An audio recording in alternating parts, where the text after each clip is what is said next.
We sold every single piece. Bring us some more. It was just a magical thing that happened. I had the city council calling me. I had the mayor calling me. Hey, just want to make sure you know, probably one of the bravest things I've ever done. And I had all these other people coming after me. Do not hold so tightly to your business plan that you miss your best opportunity to grow your business. Hey, it's okay to change. It's okay to reinvent. People do it every day, all day long, and be one of those people that can do it. Needless to say, 3 days after that conference, I had several people flying out to negotiate a national contract. What is up, everybody, and welcome back to another episode of the Small Lake City Podcast. I'm your host, Eric Nilsson. Now, if you grew up near 9th and 9th area or spent time there, there's a store that you've probably seen and think of it as being very unassuming, typical boutique that you can find in most places around Salt Lake. However, Hip and Humble and Sheridan Mordue's story is anything but ordinary. Now, starting her business innocently as a boutique in 9th and 9th grew to multiple locations across the Wasatch Front until she was eventually tapped to put a store in the Salt Lake City airport, which launched a whole different part of the business that now has her targeted to end the year with 8 locations in various airports across the United States. Now, Sheridan tells her story of growing up here, going to the U, starting the business with her sister, and how she ended up in all of these airports and how that business has taken off. But great conversation. Really enjoyed this one with her. It was fun because I had no idea about a lot of the story until Missy Grice told me about it in our interview. And it was a great way to connect with Sheridan. This is a conversation you're going to love, but I will see you on the other side and hope you enjoy it. My husband and I, we got a camper. We were one of those COVID camper people. And we love that thing so much. And we have a shit ton of kids. And it's like the only thing that I'm not willing to share with them. I'm like, this is our place, Ryan, and the dog. Those are the only 3 people that ever get in this camper ever. Oh, I get it. This Yeah. is my sanctuary. It is my sanctuary. Else. Yeah, it's a camper, but of course I have it all decorated out. Oh, I mean, naturally, if it's yours, have fun with it. Totally. No, here's your factory sealed house. You're like, cool. Let's leave the plastic on. Yeah. So no, anyway. That's gonna be my next bigger purchase. Is because I bought a house last year. Okay. Big purchase. Yeah, huge. Poor now. Yeah. But now the next thing is every now and then on my iPhone it'll always come up in iPhotos of featured photos, and it'll be from there, be it me in the San Juans or me in Maine or me in Badlands, and I'm like, oh, I miss that. Just wherever I want to go can do it. Yeah. So there will be a trailer, van, RV of some sort in the next 2 to 4 years. Love it. But until then, I'll just mooch off of people in case they want to let me borrow. But yeah, that's awesome. But Sheridan Mordue, I'm excited because I'm excited too. I'm really excited that you asked me. No, it's so interesting because when I'll just tell you what I told you already. But it's interesting because with Salt Lake, there's so many things I know of, and I don't realize that the depth in some specific areas and things I know until I talk to someone and they're like, how the hell do you know this? I'm like, right. I know a lot of things. And some of them are just weirdly specific to Salt Lake right now. Yeah. But then there's the things I don't know. And so it's fun talking with someone like Missy, where, I asked her who she wanted to hear from, and you come up pretty instantaneously. Yeah. And then, it comes up as a business, you're who started Hip and Humble? I'm like, yeah, of course. I grew up on Hubbard and then Harvard. Oh, yeah. Above 15th. I'm like, yeah, of course I've driven by there. I know it. Those are my customers. Exactly. And so it's interesting to see something that I've driven past and so much, but don't know anything about it. And then she's like, well, that she's grown it from the 9th and 9th store to Farmington to the airport to now Fort Lauderdale Airport. Yeah. And on that note, it was wild. So I started, I was in Fort Lauderdale a couple weeks ago, and it was a red eye. I land at 5:30. I didn't sleep on the plane at all because it's not what I do on planes. And then all of a sudden I look up and I see Hip and Humble staring at me. I was like, where am I? Yeah. Did we just circle around for 6 hours and come back down? Did we just come back? But then I pull it up on my phone. I'm like, oh yeah, that's right. Cause expanding it all into airports and it's interesting that those happen to be the 2 airports or the 2 that I fly. Yeah, absolutely. Yeah. We've been on an airport, kind of growth stretch. I hear lately. It's really taking off. It is. Anyway, it's fascinating. Never, ever considered airports. It was not even in my business plan. It was the farthest thing from my mind, but here I am. And now we actually have 9 contracts. So not all of the stores are built out yet, but we're opening Houston in essentially a month and a half, and then we open Detroit in 2 months. Wow. So I have 2 coming up really quick. That's crazy. Yeah. So, and I do want to get into the details of that eventually, because like even Missy talked a little bit about how opening a store at an airport is not like opening up a store in 9th and 9. It's not. And honestly, I always say this to people. I'm like, people, like when I first got into this, I was like, all you airport people are from Mars. And I do not understand a word you're saying. And, but yeah, so it was, it was hard to navigate at first, but I'm still learning. Yeah. I'm still learning for sure. I'd be worried if you weren't still learning. Yeah, me too. Isn't that life? Like we're constantly learning every day, constantly learning. Yeah. That's the story of small business people, actually. Yeah. Like every day, like you're just trying to figure it out. You're winging it every day of your life. Well, I don't understand how people did it. Like, because there's different phases. Like I'm 34, and so I've seen computers come in all the phases, and it used to be this like, oh, how are you not Googling things? Like that's what we do now. And then now, within the past few years, it's like, all AI. I'm like, I have like ChatGPT is one of the most open tabs on my computer. Yeah. And oftentimes it's something as stupid as, why am I getting this error in Premiere Pro when I'm trying to export in this format? It's like, oh yeah, go to this, update that, and you're good. I'm like, cool. Yeah. And so it's like, there's just so many things that I'm like, I don't want to think about this. Think it for me. Do this. How's this task? It's not working. Show me. And so it's nice to have those tools, but at the same time, like it just increases the amount that you can learn over time. Oh yeah. It's crazy. I mean, and honestly, what has been kind of a game changer for me lately with AI, is I call her my business therapist.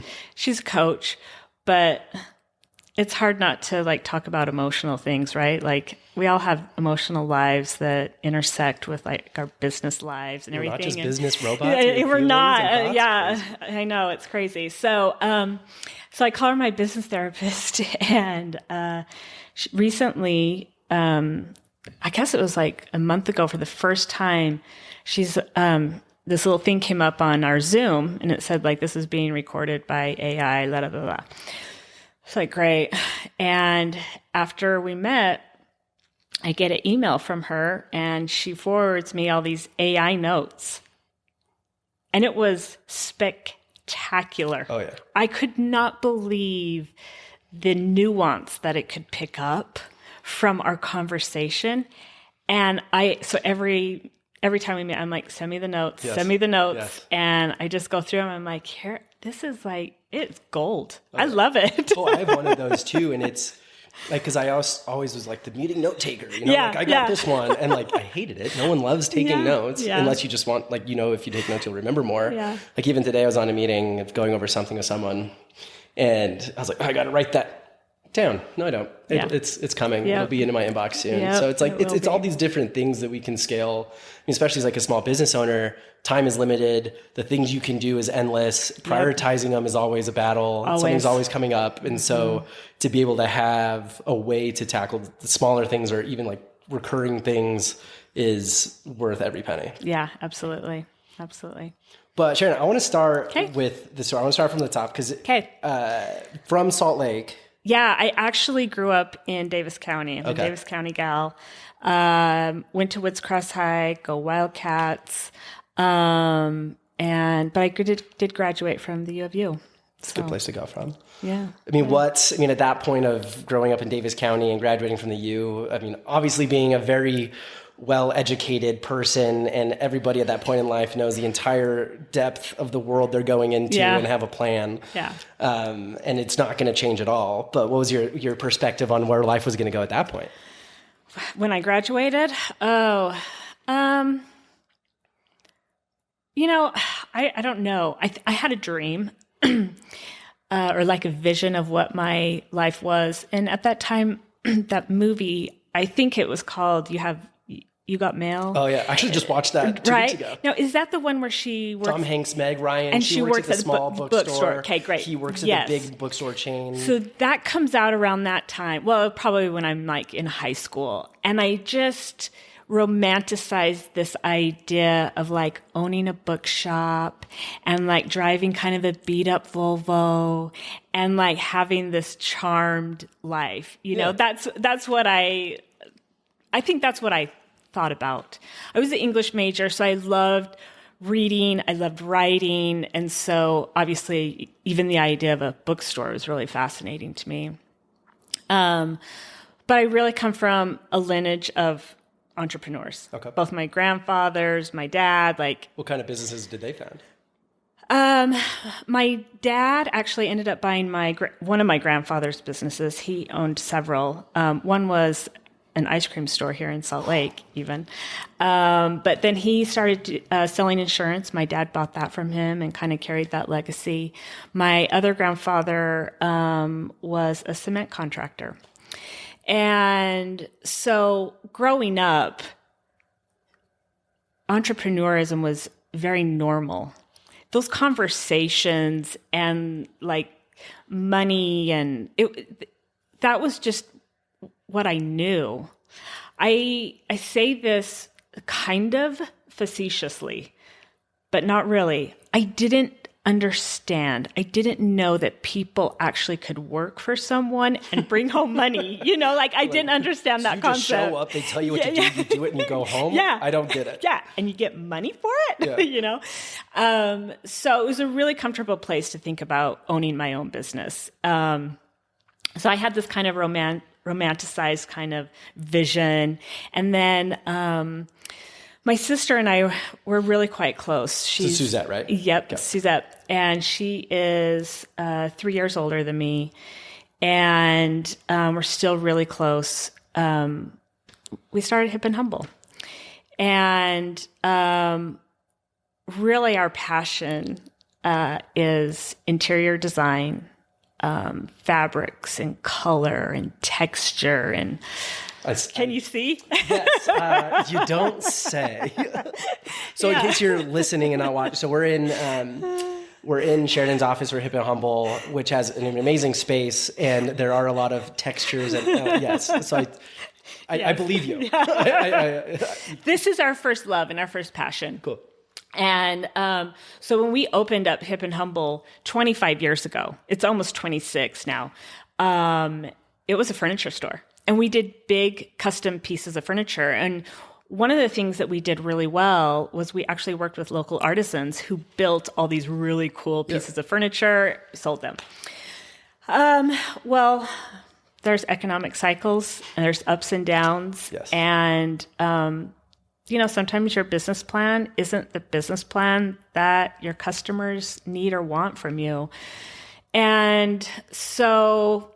first economic cycle was we had the terrorist attacks, 9/11.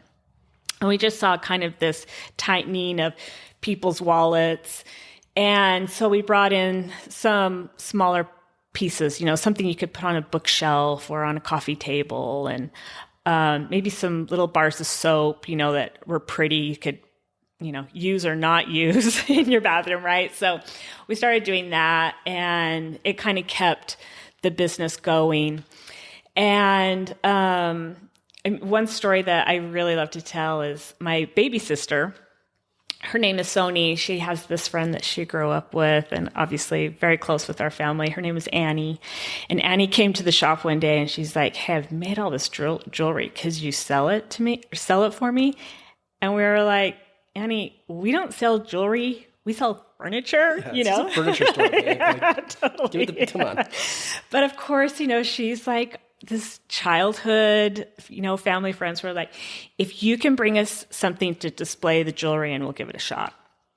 So literally like a week later, she brings this glass case that she's kind of put together, and we put all the jewelry in there, set it on the front counter. And at this time, we're over on the corner of 9th East and 21st South. And I'm trying to think what's there right now. It might be a tattoo shop. Where it used to be like kind of by that old Even Stevens. Yes, Yeah. that's 'Cause exactly. There's Yellow Rose. Yep. And now I think it's like all in TBD right now. I feel Right, like yeah. There's not much there right now. Do you know what? 21st South is kind of I was at it's a Hopkins nightmare. and Kraft. Like every time I'm around there, I'm like, I know. you know, brutal. well, I'll see you later. Yeah, Like, it's brutal. It's not me, it's you. Yeah, exactly. It's hard. So anyway, she calls the next week and she's like, hey, so how did it go? And we were like, we sold every single piece. Bring us some more. And it was like proof that maybe it was something else our customers wanted from us, you know? Yeah. Like something else that this community needed. So about that same time, IKEA comes into town, Pottery Barn, Restoration Hardware, all these big box stores that can do cheaper furniture, faster, better, just all the things. Yeah. And so we really had to start to pivot. And so we pivoted, and it kind of went it was this very organic, easy transition because, like I said, our customers wanted something different from us. So every time we put out some cool giftable item, they were like, I want it. Give it to me. And we were selling through that so quickly. So we pivoted. And we ended up moving over to 9th and 9th. Mm-hmm. And it was just a magical thing that happened for us, like getting over into this neighborhood. And this community is so supportive. They love supporting small businesses and the cool things that we can do and offer them and the customer service we can provide. So, I mean, we're just so lucky to be here, first of all. Yeah. And so lucky to have all the customers and all the customers that have grown up with us all these years. And we still have the same ones from 26 years ago. It's crazy. And like, that's one thing I love about this area. Cause like I look at so many parts of the city, neighborhoods, however you want to slice and dice it. And obviously I have my favorites. And, growing up around here, especially in that time, even if you would have moved back from here from Sugar House, that would have been, 2005, 2008. Yeah, we moved over here in 2004. Which is such a perfect time. It was great. It was still kind of bohemian here. Yes. It wasn't super developed. There wasn't really a lot going on. The purple light posts, the green benches, they weren't even here yet, It was kind of ragtag in a way. You still got a great clip. Yeah, totally. Starbucks could have still been here at the time. Yes. But there was just this energy and this knowing that this was going to be a community center for this city. This is going to be it. This is going to be kind of like this cool, artsy space that is going to be perfect for our business, and which it really has. It's proven out. So, and even using the people that were here at that time and seeing how many success stories have come from it. You have Hip and Humble. Oh, totally. You have Public. Yep. You have Stockist with Helen Wade. You have one that's started here and not here, Katie Waltman. Coffee Garden's been here through it all. How long have they been in business? A century. I don't think there's anybody now that's I remember a time without them. Right. And if they are, it's they don't have too many years left. Yeah. And so it's so fun. And Maza. And there's just so many of these cool businesses that, and that's one part of Salt Lake that it's so fun to see is the people who come in, take a risk, start a business, and then do the right things, focus on the customers, focus on the product, focus on the community, and not just worry about the finances are always important, but it's not the motivator. No, it's not. And you see how much it succeeds. And so it's fun now of seeing that generation, and then now seeing the generation that's now coming in, and you have your Mateos, the guys at Central Ninth, and especially these people who started something around the COVID. Yeah. Now they're all looking at their second or third project. Totally. And it's fun to be to know them and talk about it. I'm oh my God, there's so many cool things coming. Yeah. And so it's just this track record of these places, these people that come into these neighborhoods early-ish, see that growth and expand. It's this fun playbook. And then as we see that happening in the Central Ninth area, and then you see Marmalade's kind of primed for growth as well. Yeah. And we see places where I'm hey, we don't need more of that. Right. I don't need more stucco apartments. No. But if we could do more post districts. And, absolutely. And, I could talk all day about post district and how much they crush that. Yeah. And but so there's these places I see, I'm use this as a template, walkable city areas with community supporting small business. Yes, 9th and 9th. do this. Totally. Big, urban, dense areas with social space, professional space, working space, like cool, post district, like do more of that. It's fun to see that there's these templates that we can use that don't just help the community, but small businesses and the way that we need to grow. Absolutely. As you were talking, I couldn't help but think about like this passing of the baton. Like I was 25 starting Hip and Humble. I was just a baby. I didn't know what I was doing, right? And when I got into my probably mid 30s, I met a mentor, a very important mentor for me, Betsy Burton. Mm-hmm. And she is the founder. She's no longer the owner, but the founder of the King's English. And she was, kind of this first generation Salt Lake City woman business owner. And then I was like the second generation, right? But now I'm the Betsy Burton of the town. And there's all these young people starting these cool businesses, and me being able to mentor or pass this baton or give information or just like support them. Absolutely. Like Christmas this year, all day, every day down in Maven District, trying to support all those businesses down there. It's really important that we're out there like helping in any way we can, like these next generations just like coming in. And I find it so invigorating, even for me, as my business is, it's entrenched here. That doesn't mean I don't need every single customer. I am always looking for a new customer every single day, and I'm trying my hardest to get a new customer every day. But sharing that customer with all these other businesses, it's a beautiful thing, right?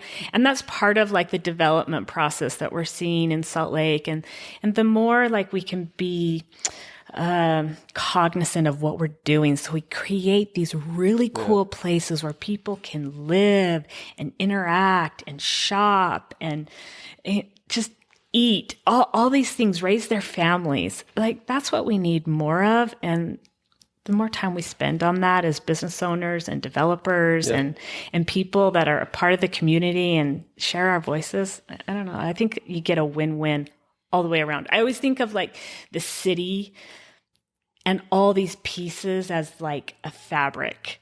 And like we need all these pieces. We actually do need big businesses. Mm-hmm. I mean, for me, I look at my small business and say, I kind of need like, I don't know, Amazon to come here and employ a shit ton of people so they'll all shop at my store, right? Yes. And so we all can create this beautiful fabric where we can all win and we can all stand on each other's shoulders for whatever it is. I mean, people that work, or move here to work for some big corporation, let's say it's Wells Fargo, they need me. So like their people want to move here. They want to shop at 9th and 9th. They want to shop, wherever, but they need us to create that community. And that's what small businesses do really well, is like they can create this like base, community where people want to live. And I don't know. So I don't know. It all works together. Yeah, no, I'm with you. And especially with the amount of people that are moving here, and especially the amount of people that move here and work remote, that not only like it makes them that much stronger to find community. Yeah. And so like half of my like listener demographic, there's people that are here that want to find out more, or learn about their community, but then there's people that either move here or want to move here, and they're like, well, let's see what this is like. And so, but it is the authentic community that makes it. And the more that we can support that and be a beacon for when people do come here, it's in the right neighborhood, in the right place, and get to do that. But I also love your comment about like mentors and kind of like when it kind of goes from like mentee to mentor. Yeah. And it's almost like, the visual that comes in my head is one of my favorite movies of all time, but like it's in The Grinch when it's the end and Martha May Huvier is like grabs the ring and she's like, I don't choose you, I choose him. And it's the Grinch, and he like turns around and behind him and he points at me and she nods and it's like, oh, you're asking me for help.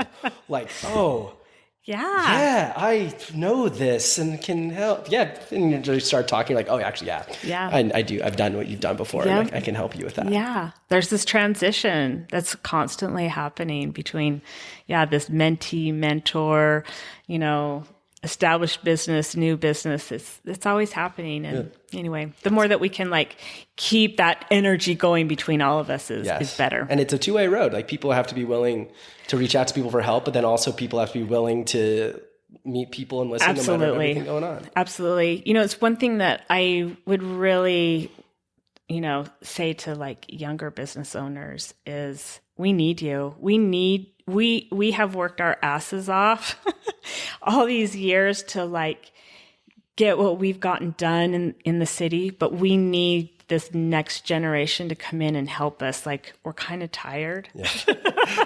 And we need you to come in and bring your energy and your ideas to your business districts and the businesses that surround you for just anything. Yeah. Like, we need that. Absolutely. No matter what that is. Get involved. Absolutely. Do not be afraid. Yes.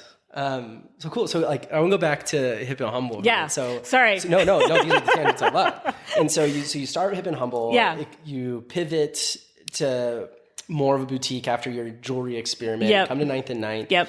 I mean, walk me through from there to Farmington, and then we can get into, when airports started to come in and what that looks like. Well, no road is straight. It's always, lots of zigzags and lots of hills and valleys. So honestly, we had a location in Bountiful, we had a location in Sandy, which all happened before Farmington. And Sandy proved to be super challenging for us. The community just wasn't there, and that could have been we just weren't in the right location. Yeah. It's hard for me to tell you exactly, but Sandy was a hard community for us to break into. Bountiful, we did great. We did awesome. But we needed to be able to serve more customers in Davis County. And so we actually decided to open up Farmington, and we opened up Farmington in November of 2019. Perfect timing. Perfect timing. And the idea was, let's get Farmington up and going, and then we'll close Bountiful down soon thereafter. Well, I didn't dare make any rash decisions or changes during, 2021. So we kind of held on to our Bountiful location for a little bit longer. But that was kind of a natural progression with growth from Bountiful up to Station Park. And we have really loved being up in Station Park. It's taken a little bit longer, and that could be a COVID thing to really get entrenched and have these loyal customers always coming back. We always had some, but just a bigger, swath of them. But the store's doing great up there. So we just renewed our lease. We're going to be there for a while. Yeah, it seems like a good fit, especially in that whole development area and how much it's great. Yeah, it's a great area. So, and I love that mall for sure. And they definitely do a lot of community building in that Davis County area. So that's been a good move for us. Kind of slow ramp up, but we got there finally. Probably one of the biggest changes that happened in kind of this lifespan of the business, besides pivoting from, furniture to gift, was, my sister and I decided to, separate. And I ended up buying the business from her. And that's always a challenge. And we're really close. And so it wasn't just emotionally or the business part, but we our finances were all like this, and our kids were all like this. And it was for a year, we had to pull everything apart so that we could actually separate. But, so that was, those were hard times, because it's sad too. We knew that we needed to separate, in the sense that, our relationship as sisters was super, super important to us. It's something that I think is really sacred and special for both of us. And having a partner is hard. It's challenging. So we had to kind of make a decision, and, we both went in with the idea of either one of us can take this. And I don't know if I just wanted it more, or I don't know how I ended up with it, but I did. And so that was, I can't remember what year it was, but it was right after, the recession, so it was after 2010 or 2011 or whatever. And I just put all my heart and soul into this. I just paid a shit ton of money for this thing. Well, and energy. And frankly, I'm scared to death because, is the secret sauce my sister and I? Yeah. Is that why this has worked out?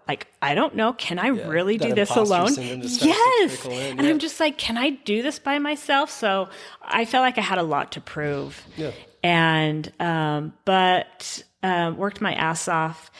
And essentially, they announced this new airport that was going to be built.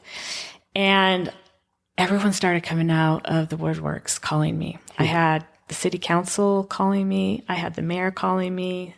Hey, just want to make sure you know that the airport's getting rebuilt. We're going to have. You want me? Sorry, no, I was like, "What are you talking about?" I was I'm not an airport. I'm not going in an airport. Exactly. I'm like, a store in the airport? There is no way I'm going to do that. That sounds awful. I don't think anybody in their life is like, listen, when I grow up, I just want to own an airport store, right? I mean, it was so $8 far. Water is my jam. Yes.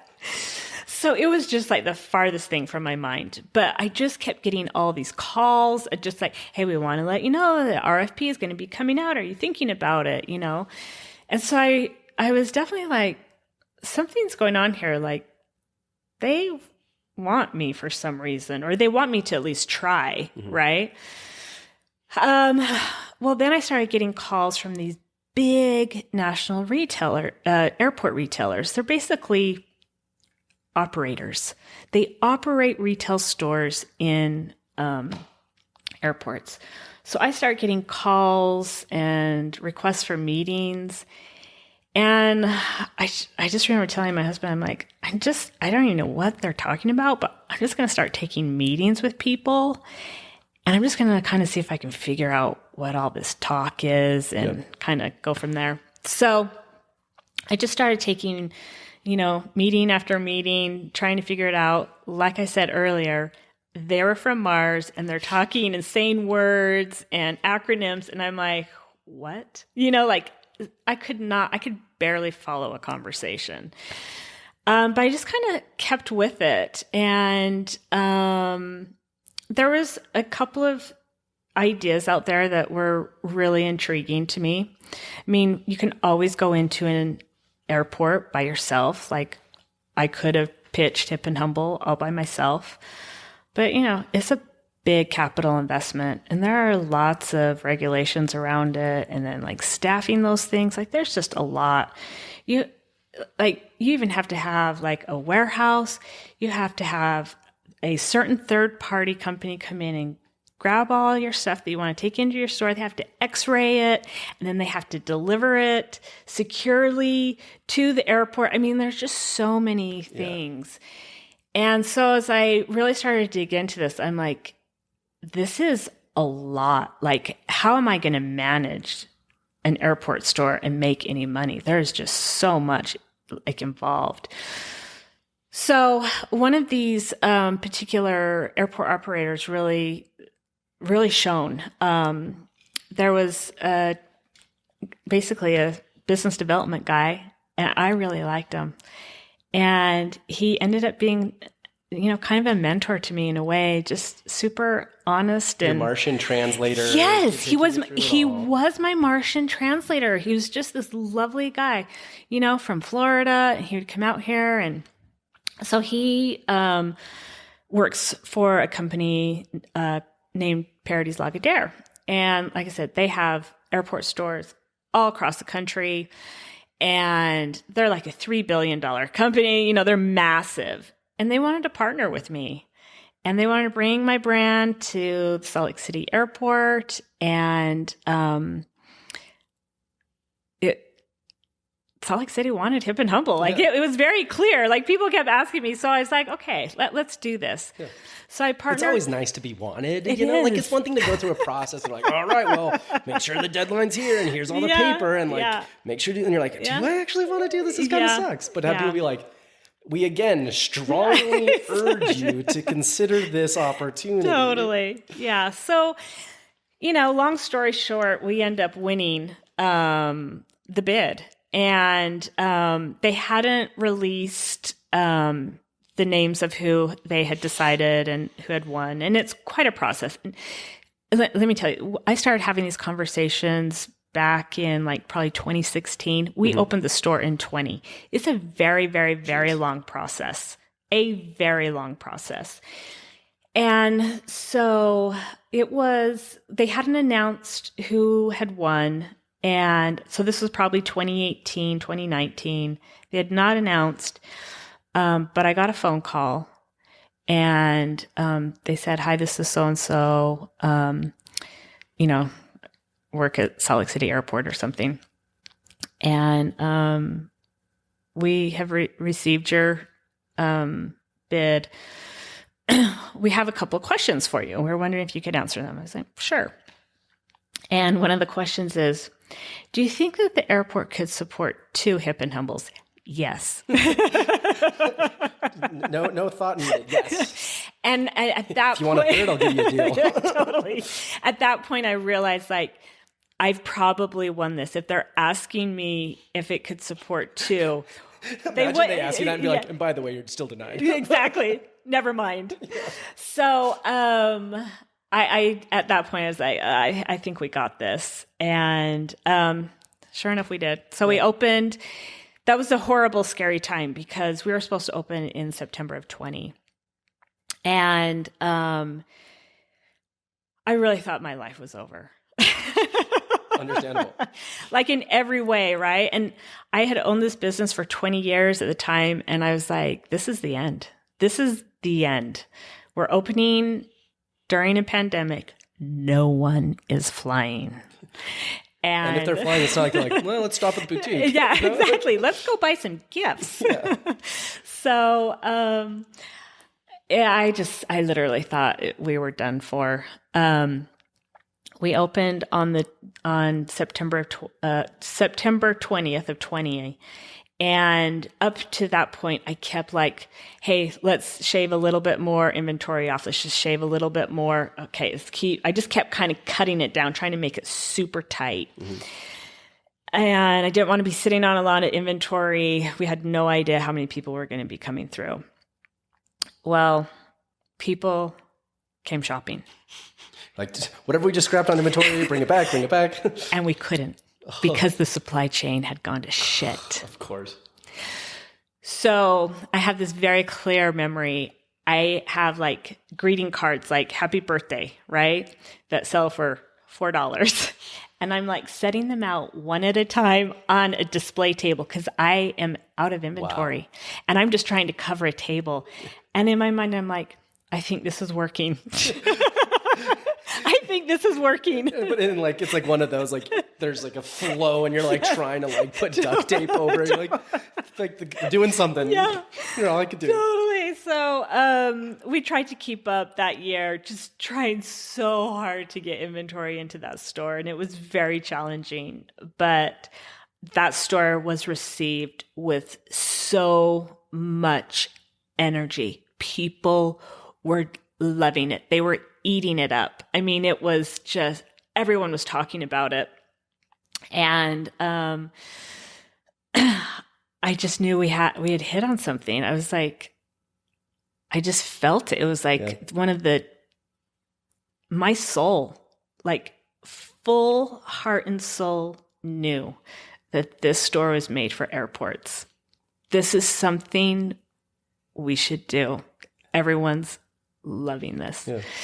And so I just started trying to pitch that idea. You called your business development guy, like, listen, Martian. Totally. We got to find more airports. Yeah, I did. But I also love like because so many people don't realize the importance of like pivoting in so many different ways. And like there's been so many stories that I've heard where, I mean, you start out with one thing and you end up with something completely different. Like the Central Ninth guys, Noah and Max, is the one that comes to mind most recently of, I mean, when they wanted to open up a place, they wanted a fine dining restaurant. Yeah. And then pandemic happens, space happens, like, oh, let's do a market where we can make good sandwiches. And like, if they didn't pivot, they probably wouldn't have worked. Exactly. And so it's nice with you not only having like the first pivot of like, okay, economic downturn, people want jewelry, not sofas, got it. But then also being like, why are they reaching out to me? Like, we'll take a meeting, we'll see. Yeah. And then have it be like, oh, wait, this is actually the next phase of this store. It or is. even like, yeah. Never even thought about it. But it's one of the biggest things I try to tell new business owners, or, if I'm ever like guest teacher, guest lecturer or something, I always try to get this message across, which is, do not hold so tightly to your business plan that you miss your best opportunity to grow your business. And you have to be willing to change.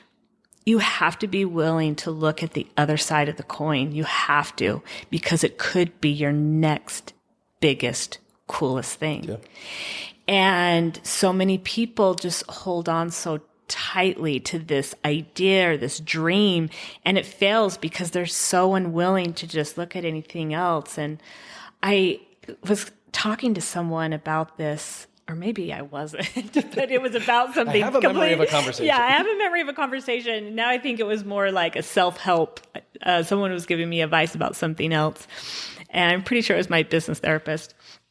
But she said, yeah, you're holding on, you're holding on to something or an idea or whatever. And it's like you have this handful of sand and you're holding on to it because you want to take the sand home, from your vacation. And you finally get home and you open it up and there's nothing in there. There is no sand because it's all come out. And I was like, that's such a good analogy. And so just do not hold on so tightly to something that you miss your next best thing. Yeah. Be willing to change. It's okay. Yeah. It's okay to change. It's okay to reinvent. People do it every day, all day long, and be one of those people that can do it. Exactly. And your sand story reminds me of when I used to try to hide snow in my parents' closet growing up, because I'm like, I miss winter. Let's get snow here. And I'd come back in the summer like, who the hell stole my snow? Granted, I was like 4, but the logic was sound. But you clearly did not watch Frosty the Snowman movie. Not enough. That was when we had undiagnosed ADHD. The movie was on, but I was not watching. Yeah. But I also because there's this book I read it's written by Nate Randolph, who's one of the founders of Netflix. And at the end, he's like, here's the 10 bullet points of advice I give people. And one of them, which is one of my favorite, is strong opinions loosely held. Where you need to have, conviction in your business, knowing you're going and believing, but all of a sudden, if something else comes your way that's like, hey, here's an opportunity to take in new information to make another decision. Yep. And so you're like, well, take the meeting with my Martian friend. We'll see how this goes. And it's interesting when you're like, oh, here's more information is collected. I will change. And there's a problem in today's world of we think that learning and collecting information is the end all be all, but until you apply it in your life and actually internalize it, it doesn't really matter much, because so many people are so used to going through a process instead of an outcome. And the easiest parallel I can compare it to is cleaning, right? Mm-hmm. You can spend 2 hours cleaning but not have a clean house. Right. But if you're going to go clean your house, have a clean house, then that's the outcome that you want. And even there's this guy at the gym that I can tell his trainer has told him to do some yoga flows. Yeah. And as someone who enjoys and loves yoga, it's not about the reps. It's not like, all right, cool, if I do 10 downward dogs, it's no, are you stretching? Are you feeling something? Is this hard? Are you breathing through? And so it's so often are we so ready to just check the box, yeah, cool, I started a business. Yeah, I'm doing this. Yeah, I'm doing that. But it's all right, cool. But are you chasing the outcome you want, or are you just going through the process that people have told you to do? Yeah. And so if you can do that and again, have these strong opinions, and it's kind of the way that I've heard people talk about interviews, not just podcast interviews in general, but a good interview is like a walk in the woods where you have a starting point and a destination, but if there's a detour or something, let's go check it out and we'll loop back. Or if there's something interesting happening, that's the way it's done. But so many people are so held tight of well, the path is and we can only do this. Right. Yeah. It's so focused on a certain outcome, right? Like this is the outcome that you're unwilling to look at anything else along the way. You're not willing to stop and look at the, beautiful flowers. Like, this weekend I was like hiking. I love this one particular hike down in southern Utah, and I hike it like every 3 months.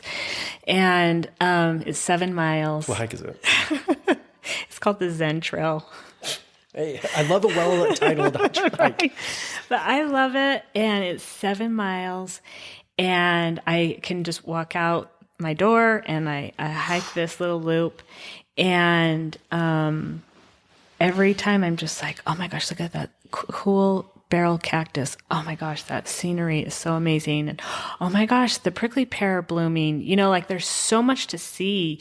But if I'm only just focused on getting to my endpoint, I'm going to miss all of that. Yeah. Right. And there's just so much along the way. And that's how like beautiful businesses are. That's what like attracts people to businesses and community is like, you feel the heart, you feel the soul, you feel the authenticity from whoever's behind it. And you're just like, yeah, I'm feeling this. Yeah. This is awesome. And, that's kind of even like a goal for me as I'm opening these stores all over the country. And I want to make sure that there's just this heart and soul in every single one. I do not want it just an empty vessel. I want me to be present there so that people feel that. Because that's what this, business, what this company is based on. And that's not to say that I'm great, but like, that's the reason people like it is that there's something that I'm doing that's attractive. Mm-hmm. It's not necessarily me, but it's whatever I'm creating. And I think there's a lot of things that are built on that, relationships and employees and customers, but all of that together is what creates this authentic experience. It's why people want to shop local. It's like, it's just authentic. They feel it. Why do you want to go shop at Target? Like, No, thank you. And it's like, and there's like the two experiences. Like when I purchase things, it's either one of two things. Either one, Amazon checkout 2 days, it's here. Yeah.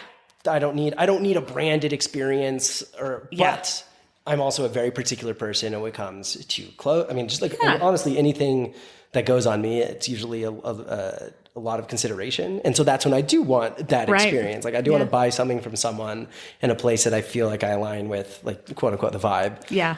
But then people also don't take enough accountability in the thing that you create and the idea of creating, let's call it a boutique retail experience compared to the way someone else might do it. Because I could list off 5 to 10 other boutique stores in Salt Lake, but the thing that makes it unique is the person that's doing it. Right. It's like the same way, like someone could look at me and be like, Eric, there's a million interview podcasts. And I'm like, yeah, but it hasn't been your boy yet. And so, that's the thing that people have to realize in so many of their goals is like, if we look at this market analysis, we'll realize that we're really oversaturated. Yeah. And there's way too many boba shops in Salt Lake, which I agree. But at the same time, like, have you done it? Because you can if you let yourself and you don't hold on to this sand so goddamn tight and you let yourself be creative, think about it, process things in a new way, try new things and make it yours. That's when it is yours and not just, because again, you could open up a boutique store, you could hire a third party for all of that, the design, 100%. Everything, marketing, whatever. And it's just 3 30-minute meetings a week. Yeah. They will be soulless. People will come and go. You can absolutely do that. And maybe there's, let's be fair, like everyone has a different idea of a shopping experience. Yes. And there's also like my customers may not be shopping at another local business because that's not really their vibe, but I'm their vibe.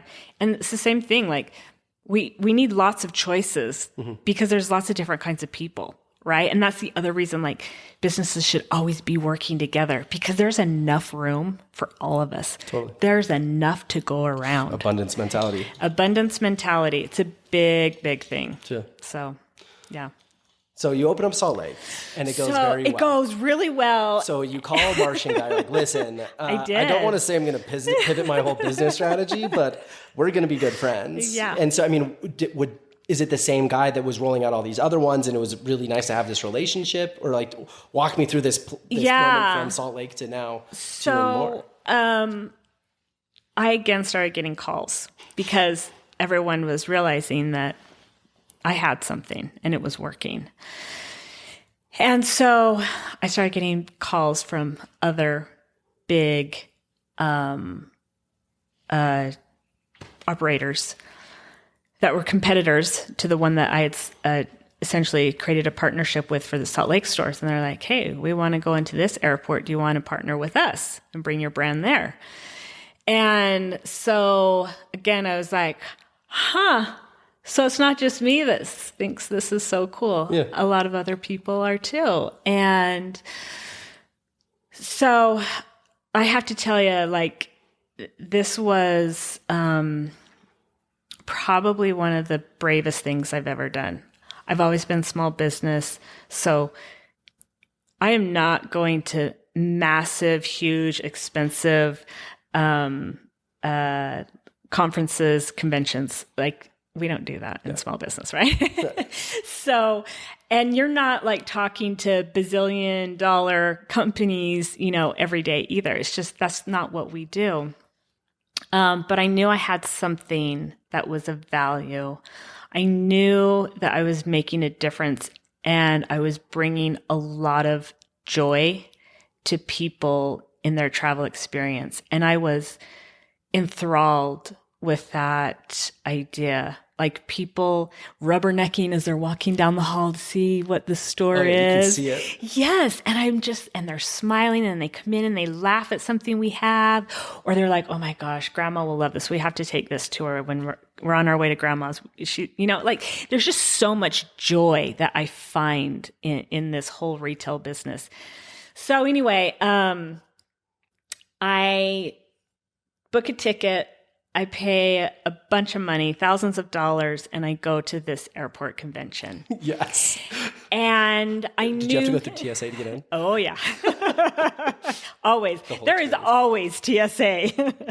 So I go to this big convention, and the company that I was partnered with in Salt Lake, our partnership was just for Salt Lake City.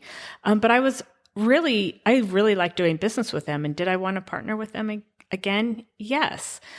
But they really weren't like, I don't know if forthcoming is the right word, but they weren't like coming after me. And I had all these other people coming after me. And so I thought they were kind of thinking, oh, maybe we could just take her idea and copy it, like kind of a low blow sort of situation.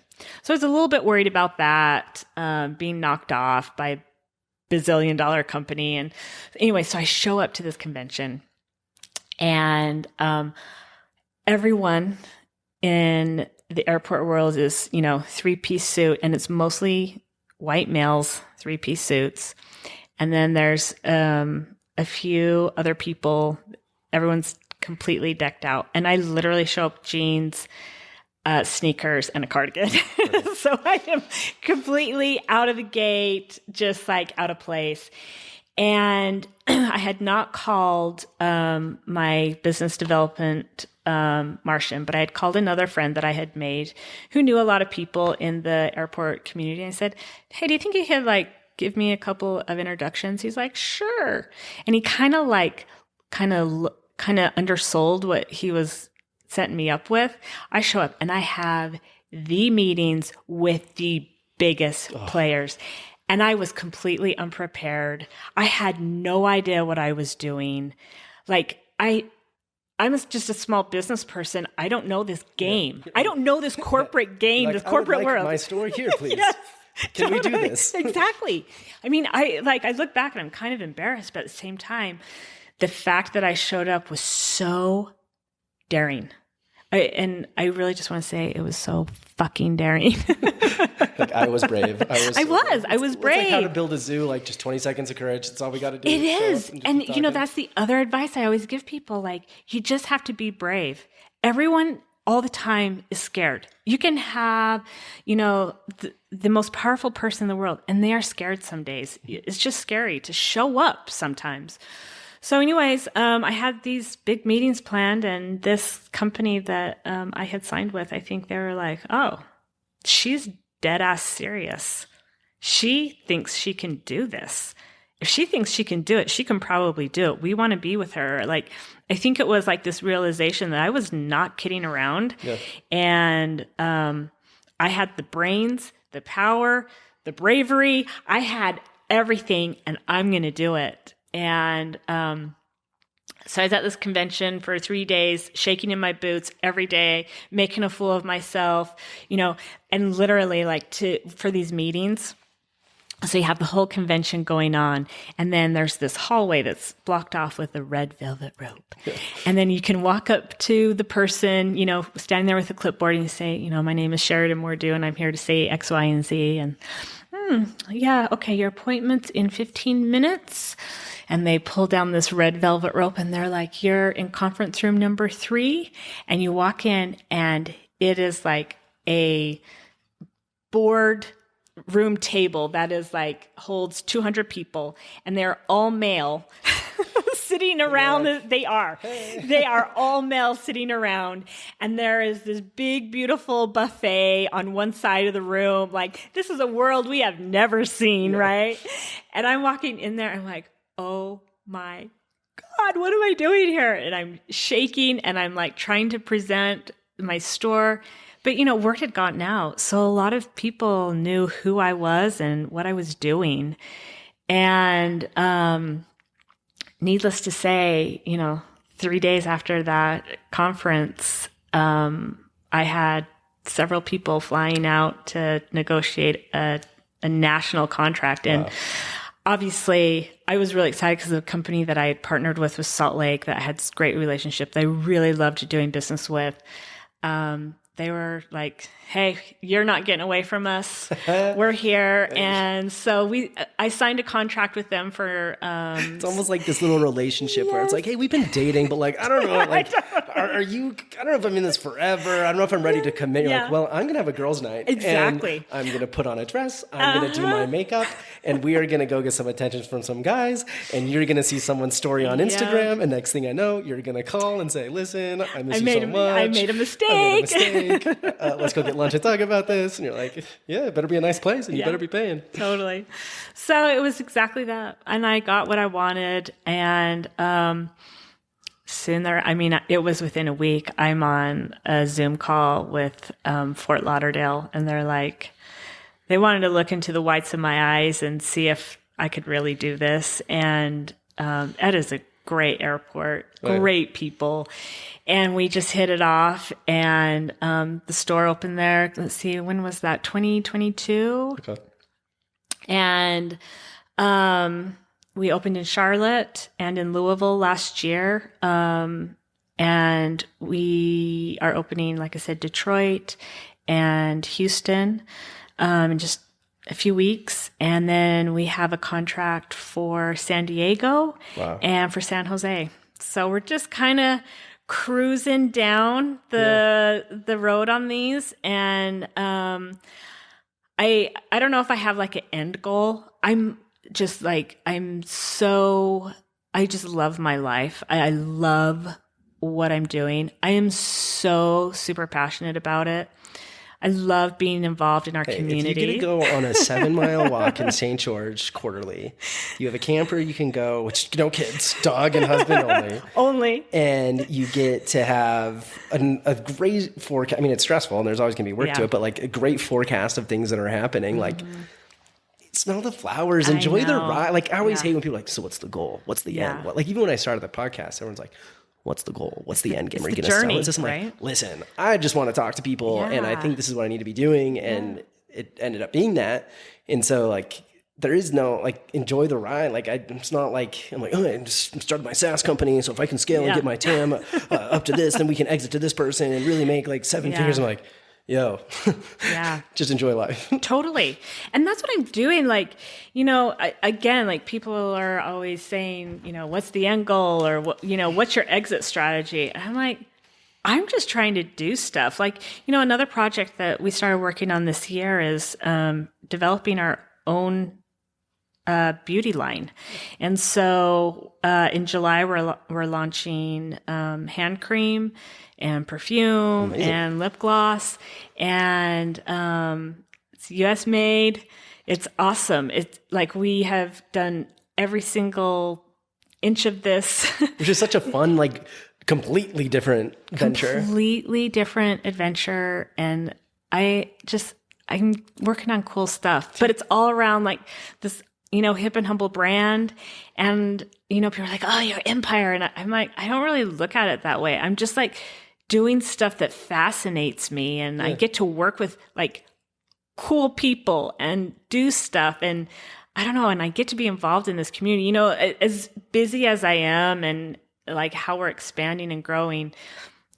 The Salt Lake City community is like, it's all right here. This is where like all of my stuff happens. This is the magic. And it's from right here at 9th and 9th that we like send it out to all of our places across the country. Like it's right here. It is like we test it all out here.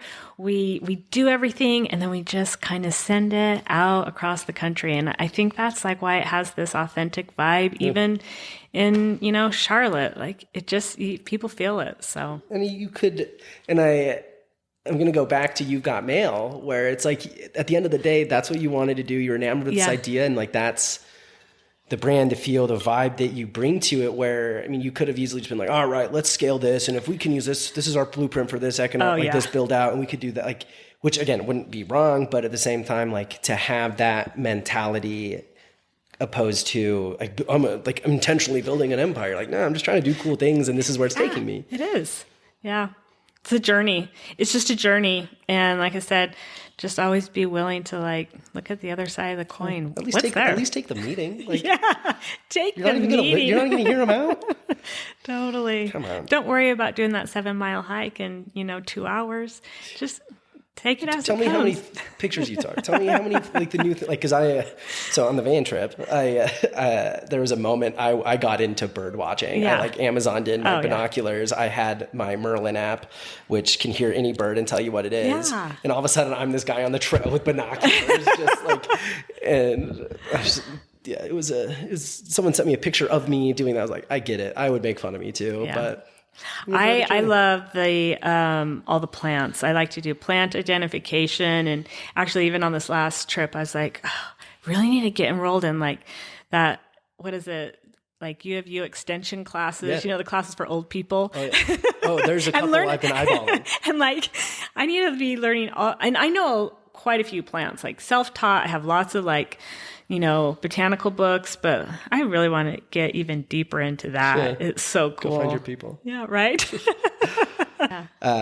Sheridan, before we end, I want to ask you the 2 questions I always ask everybody. Okay. Number 1, if you could have someone on the Small Lake City podcast and hear more about their story and what they're up to, who would you want to hear from? Well, I have this, we have this beautiful mural on our building. Mm-hmm. The bear, her name is Ursa. And, a beautiful friend of mine is the muralist, and he's done many murals in the city and outside of the city. And so Chris Peterson, he's just a lovely, lovely human being. Yeah. No, so you should, having a conversation with him. We've become good friends and a relationship I cherish. And it all started with us sitting on a bench looking at a blank wall and saying, what do you see there? It's like a bear. You're like, go on. We did. Like, I'm serious. It was so intense. I was like, okay, so whatever goes on there, it has to represent feminism, community, color, and inclusion. Those 4 things, because that's how I feel about Salt Lake City. Mm-hmm. So we were kind of rattling off ideas, and he's like, okay, well, how do you feel like about a mama bear? And maybe there's some cubs around her. And I was like, tell me more. Yeah. And he's like, and then like, it was like this riff, we were just like going back and forth. Once the energy starts, yes. Like, and we could not stop. We could not stop. And so he ended up doing our funky mural down in Fort Lauderdale as well. And we've just become really good friends. So he's a great artist person to know. I haven't had an artist for a while, and I've been like itching to have one, because I call myself an artist. Like I in the past 2.5 years, I started painting a lot. Yeah. And it's fun when you do start, because everybody, like, there's a difference between creativity and artisticness. Being artistic, let's call it that. Yeah. And so many people are like, oh, I'm like, oh, are you creative? Like, oh, I could never paint or draw. I'm like, that's not creativity. That's artistry. Yep. Artistry. That's what I'm looking for. Yeah. But being artistic helps me be more creative. But when you are artistic, you look at the world very different. Like I look at a sunset, I'm like, oh yeah. I see the warm shades here. Here's the yellow, here's the red, here's the purple, here's the green. Here's how I would think about this, blah, blah, blah. Or like, it's interesting how this shade is here and this and that. And it's like you said on your, like on a hike, it helps me appreciate so much more of those moments. And so I do enjoy talking so much with creative and artistic people because they see the world in such a different way that until you start to really spend more time with them, you don't realize how like a breath of fresh air that it is. Total breath of fresh air. I think of myself as a creator rather than an artist, because I really can't draw or anything, but I'm highly creative. I can walk into any room and be like, oh, we need to do this or that. I can like walk into my business and say, oh, we need to start this. We need to be doing that, X, Y, or Z. This is like signage. I'm kind of feeling like this would be great, and I look at myself and I say, I'm a creator. Yeah. Not an artist, but a creator. And you can be creative about anything. Yes. And it's whatever your lane, skill, venture, job, task, role, whatever it is, like there's a way to be creative. Yep. And it usually pays off. Yeah. And then lastly, if people want to find out more about Hip and Humble, see if there's one at the airport near them, or just swing by one, what's the best place to find some more information? hipandhumble.com, super easy. I think we have all of our current locations. We'll be adding a couple more, obviously, in the next few weeks. So check us out and go visit one of our they are beautiful. Our airport stores are beautiful. Yes. Yeah. So if you're traveling and you see a store, go check it out. If you're around 9th and 9th or need a reason to come to 9th and 9th, come check it out. Lots of great things that happen. Jared, this has been great. I always am pleasantly surprised by the people I get to have conversations with. It's fun, isn't it? Oh, yeah. It's nice to be able to be like, yes, I would like to book time on your calendar to record me talking to you. And people are like, what? Yes. And some people are like, yeah, I'll pay for this. I'm like, all right, like, sure, not going to say no. So it's a great podcast and you're doing lots of cool stuff. So keep.